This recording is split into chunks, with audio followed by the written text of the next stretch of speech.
So hey, what's up guys? Hope you're doing good. Welcome back to my YouTube channel. So after a long time আমি ইউটিউবে video বানাচ্ছি and অনেক দিন পর আজকে ভাবলাম যে ইউটিউবে ভিডিও বানাই। এতদিন খুব বিজি ছিলাম, বিজি শিডিউল ছিল, যার ফলে একটাও ইউটিউবে ভিডিও আসেনি অ্যান্ড নাথিং লাইক কোনো ভিডিও আপলোড করতে পারিনি। সো এবার একটু টাইম পেয়েছি, আমি চেষ্টা করবো উইকে একটা দুটো যতটা সম্ভব আমি ভিডিওস আপলোড করার অ্যান্ড নিজের ওয়ার্কআউট, নিজের ডায়েট, নিজের লাইফস্টাইল থ্রু তোমাদের অনেক কিছু শেয়ার করার। সো আজকে যে ভিডিও টপিক সেটা হচ্ছে top 5 best exercise for bigger chest or chest muscles. Because এই টপিক নিয়ে আমাকে অনেকে ইনস্টাতে মেসেজ করেছো যে দাদা একটা প্রপার চেস্ট ওয়ার্কআউটের রুটিন বলো বা শিডিউল বলো, লাইক আমরা এভরি চেস্ট সেশনে সেটা অ্যাপ্লাই করতে পারি অ্যান্ড প্রোগ্রেস করতে পারি অ্যান্ড গ্রো করতে পারি নিজের চেস্ট মাসেলকে। টপ 5 বেস্ট এক্সারসাইজ বলবো আজকের ভিডিওতে, যেটা আমি এখন নিজের ওয়ার্কআউটে অ্যাপ্লাই করছি অ্যান্ড তোমাদের সবাইকে বলবো তুমি বিগিনার হও, ইন্টারমিডিয়েট হও, তোমরা অবশ্যই এই ওয়ার্কআউট প্যাটার্নটা ফলো করতে পারো। অ্যান্ড এটা বলবো যে অ্যাটলিস্ট 6 থেকে 8 সপ্তাহ তোমরা এই প্যাটার্নটা যদি ফলো করো দেন তোমরা ভালো একটা রেজাল্টস দেখতে পাবে। তো জিমে এসে ওয়ার্কআউট শুরু করার আগে আমি আজকে প্রি ওয়ার্কআউট নিচ্ছি, যেটা হচ্ছে ন্যাচারাল টিনের পিওর 07। এটা এমন একটা প্রি ওয়ার্কআউট যেটা মোটামুটি সবাই তোমরা ইউজ করতে পারবে খুবই টেনশন ফ্রি হয়ে। লাইক তোমাদের কোনো ঘুমের ডিস্টার্ব হবে না, কোনো ক্র্যাশ করবে না। প্রি ওয়ার্কআউট এমন একটা জিনিস যেটা খুবই ভাইটাল রোল প্লে করে। অ্যান্ড আমি স্পেশালি প্রি ওয়ার্কআউট এখন প্রায় 2 থেকে 3 দিন অন্তর অন্তর নিচ্ছি যে কোনো একটা খুব ভালো সেশনে। লাইক লেগস হয়ে গেল, ব্যাক হয়ে গেল, চেস্ট হয়ে গেল, এরকম। অ্যান্ড এরকম প্রি ওয়ার্কআউট আমি নিতে খুবই পছন্দ করি নিজের ওয়ার্কআউটের 20 মিনিট আগে। 20 মিনিট আগে এটা আমি নিয়ে এখন নিজের প্র্যাকটিস স্টার্ট করব। তো ভালোভাবে ওয়ার্ম আপ করার পর ফার্স্ট যে মুভমেন্টটা করছি সেটা হচ্ছে ইনক্লাইন ডাম্বল প্রেস। আমি স্পেশালি ইনক্লাইন ডাম্বল প্রেস করতে বেশি পছন্দ করি, এটাতে আমি মাইন্ড মাসল কানেকশন খুবই ভালো পাই। আদারওয়াইজ তোমরা এই মুভমেন্টের বদলে যে কোনো ইনক্লাইন প্রেস মুভমেন্ট করতে পারো, লাইক ইনক্লাইন মেশিন প্রেস বা ইনক্লাইন স্মিথ মেশিন প্রেস। তোমাদের কাছে যদি কোনো পার্টিকুলার ইনক্লাইনের চেস্টের মেশিন থাকে দেন ওটাও তোমরা ইউজ করতে পারো। বাট আমি পার্সোনালি ডাম্বলটা বেশি প্রেফার করি, এখানে আমি রেঞ্জ অফ মোশন কন্ট্রোল করতে পারবো অ্যান্ড হাতের মুভমেন্টও চেঞ্জ করতে পারবো। সো দ্যাটস ওয়াই আমি এই ইনক্লাইন ডাম্বল প্রেসটা বেশি প্রেফার করি। তো এই ইনক্লাইন ডাম্বল প্রেসের টোটাল করব হচ্ছে আমরা 5টা ওয়ার্কিং সেট অ্যান্ড ফার্স্টে একটা ওয়ার্ম আপ সেট ভালো করে নেব।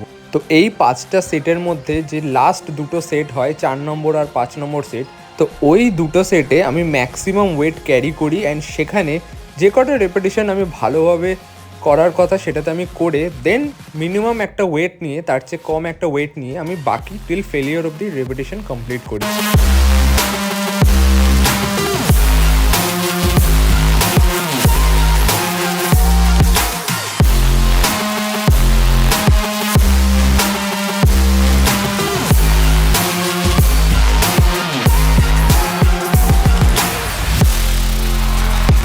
নেক্সট যে মুভমেন্টটা করব সেটা হচ্ছে পেক ডেক ফ্লাই। এটাতে অনেকে খুব ভুলভাবে করে, লাইক হাতটা খুব বাজেভাবে বেন্ড করে জাস্ট ক্লোজ করার দিকে মন দেয়, বাট সেটা না। মেন ফান্ডা হচ্ছে তুমি স্ট্রেট হাত রেখে নিজের বাইসেপ টাইট করে জাস্ট ফোকাস করো তুমি তোমার দুটো এলবো ক্লোজ করছো, তখনই তোমরা নিজের চেস্ট মাসেলকে ভালোভাবে কন্ট্র্যাক্ট করতে পারবে। এটারও টোটাল করব হচ্ছে সেম 5টা সেট, বাট 5টা সেটের মধ্যে প্রথম 3টে সেট নর্মাল করব অ্যান্ড লাস্টের দুটো সেটে একটু হেভি ওয়েট গিয়ে সেই হেভি ওয়েটে যে কটা রেপিটেশন আসে তারপরে আমরা ওয়েট কমিয়ে ড্রপ করে বাকি টিল ফেলিয়ার অবধি ট্রেন করব। থার্ড মুভমেন্ট হচ্ছে ফ্ল্যাট বারবেল প্রেস। এটা আমি স্মিথ মেশিনে করছি বিকজ আমি এখানে একটা টেকনিক বলবো সেটা খুবই ইউজফুল হবে তোমাদের জন্য, যেটা হচ্ছে বারটা যখন আমরা নিচে নামাই সেখানে 1-2 সেকেন্ড হোল্ড করে দেন আমরা প্রেস করব, লাইক একদম ডেড করে পুরো প্রেস করব। এটা তোমরা normal flat barbell press like ম্যানুয়ালেও করতে পারো, বাট সেটার সময় আই গেস তোমাদের একটু অসুবিধা হতে পারে কন্ট্রোল করার। সো আমি সেই জন্য মেশিনটা বেশি প্রেফার করি। এখানেও আমরা টোটাল 3টে সেট করব, বাট এই 3টে সেট যেন টিল ফেলিয়ার অবধি হয়। সেটা 8টা রেপিটেশনও হতে পারে, 10টাও হতে পারে, 12টাও হতে পারে, বাট 3টে সেটে যেন প্রত্যেক সেটে ওয়েট ইনক্রিজ হয় অ্যান্ড প্রত্যেকটা রেপিটেশন একদম বারটা চেস্টে অবধি নামিয়ে সেটা ডাউন করিয়ে 1-2 সেকেন্ড হোল্ড করে দেন পুশ করা। এইটা করার পর দেখবে তোমরা তোমাদের পেক্স বা চেস্ট মাসেলে অলরেডি খুব ভালো একটা পাম্প বুঝতে পারবে অ্যান্ড অলরেডি খুবই ভালোভাবে চেস্ট মাসেল ফাটিকও হয়ে যাবে।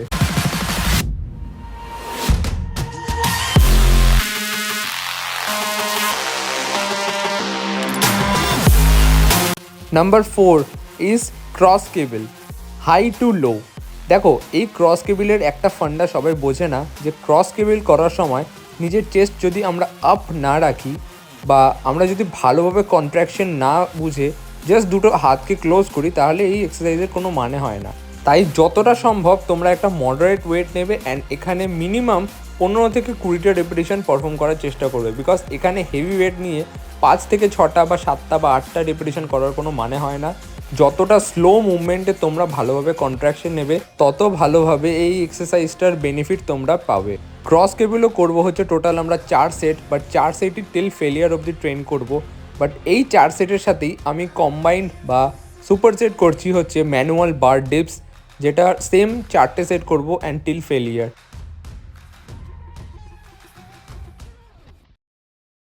সো ওয়ার্কআউট সেরে বাড়ি এসে আমি নিচ্ছি ন্যাচারাল টিনের ওয়ে প্রোটিন 1 স্কুপ, যেটার পার সার্ভিংয়ে আমি 24 gram of high quality protein পাচ্ছি অ্যান্ড এটা আমি ইউজ করছি ভ্যানিলা ফ্লেভার। অ্যান্ড এটার সাথে কম্বাইন করে নিচ্ছি হচ্ছে ক্রিয়েটিন মনোহাইড্রেট, যেটার কোয়ান্টিটি হচ্ছে 5 গ্রাম। তো আজকের জন্য ভিডিওটা ছিল এতটাই। আশা করছি তোমরা এই ভিডিওটার থ্রু অনেক কিছু শিখতে পেরেছো অ্যান্ড জানতে পেরেছো। তো আজকের এই ভিডিওটা এখানেই শেষ করছি। এরকম আরও নতুন নতুন টপিকের ভিডিওস আমি রিসেন্ট এখন আপলোড করার চেষ্টা করব। অ্যান্ড ভিডিওটা ভালো লেগে থাকলে তোমরা অনেক অনেক শেয়ার করে, যাতে সবাই ভিডিওটা দেখে অনেক কিছু জানতে পারে, শিখতে পারে। সো দেখা হচ্ছে নেক্সট ভিডিওতে, ততক্ষণের জন্য টাটা।